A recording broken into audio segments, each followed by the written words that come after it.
Hello everyone, my name is Vivek Yadav और आज हम चैप्टर 14 की फर्स्ट एक्सरसाइज देखेंगे। एक्सरसाइज 14.1।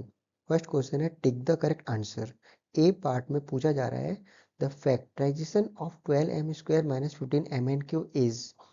दो टर्म्स दिए हैं, हम दोनों टर्म्स में से फैक्टर्स राइट करेंगे।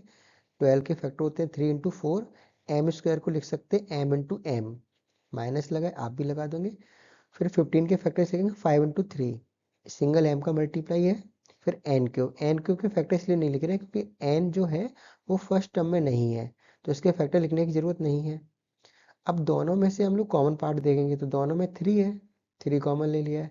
फिर m कॉमन है तो m कॉमन ले लिया है। अब ब्रैकेट के अंदर वो फैक्टर्स आएंगे जो हमने कॉमन नहीं लिए हैं, जैसे 4m माइनस 5n क्यूब। यही आपका आंसर है। नाउ बी पार्ट, आपको एक्सप्रेशन दिया है a x plus b y minus a y minus b x is equivalent to, ये किसके इक्वल है? तो हम वो टर्म्स पे लेंगे जिसमें से हमें कॉमन मिल जाए, जैसे ए एक्स और वी एक्स साथ में लेंगे, फिर वी वाई और ए वाई साथ में लेंगे। अब ए एक्स और वी एक्स में से एक्स कॉमन लिया तो ब्रैकेट में आ गया ए माइनस बी। वी वाई और ए वाई में से कॉमन हमें वाई मिल जाएगा तो ब्रैकेट में आ जाएगा वी माइनस ए। अब देखिए, इस वाली ब्रैकेट में a माइनस बी लिखा है, इस वाली ब्रैकेट में b माइनस ए है। हमें दोनों को सेम करना है तो हम क्या करेंगे, इनके साइन चेंज कर देंगे। यहाँ पे a पॉजिटिव का है या नेगेटिव का है, तो माइनस कॉमन ले लिया है। तो जैसे ही माइनस कॉमन लेंगे अंदर के दोनों टर्म्स के साइन चेंज हो जाएंगे। अब देखिए, अब ये ब्रैकेट सेम हो गया, a माइनस बी और a माइनस बी। अब दोनों टर्म में से a माइनस बी सेम है तो कॉमन लिया। अब जो बच गए हैं x और माइनस वाई, ये हमारे दूसरे वाले ब्रैकेट में आ जाएंगे। Now third question, C part.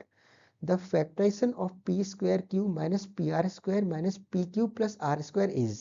इसमें भी वही करेंगे, हम दो टर्म्स वो लेंगे जिसमें से हमें कॉमन मिल जाए। तो पहले हम लेंगे पी स्क्वायर क्यू और पी क्यू, फिर हम लेंगे पी आर स्क्वायर और आर स्क्वायर। तो इन दोनों टर्म में से हमें पी क्यू कॉमन मिल गया, ब्रैकेट में आएगा पी माइनस वन। कैसे? पी स्क्वायर क्यू में पी क्यू कॉमन गया तो यहाँ पी बचेगा माइनस। अब ये पूरा का पूरा हमने कॉमन ले लिया है तो वन अंदर आएगा।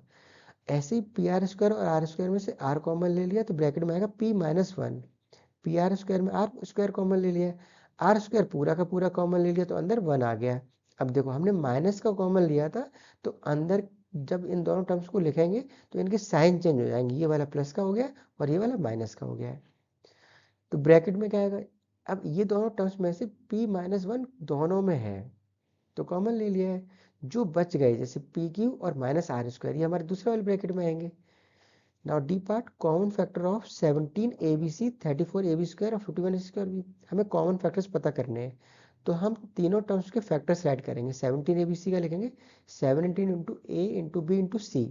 34 का लिखेंगे 17 इंटू टू, फिर ए का मल्टीप्लाई, फिर वी स्क्वायर को लिखेंगे वी इंटू बी। फिर 51 दिया है, फिर 17 इंटू थ्री 51 होता है, फैक्टर्स में राइट कर लिया। ए स्क्वायर का मतलब है ए इंटू ए, फिर बी का मल्टीप्लाई हो रहा है। अब हम ये देखेंगे तीनों टर्म्स में से कॉमन क्या मिल रहा है। तो 17 कॉमन मिल रहा है, इसमें ए कॉमन मिल रहा है और फिर बी कॉमन मिल रहा है। तो 17 A B is the common factor.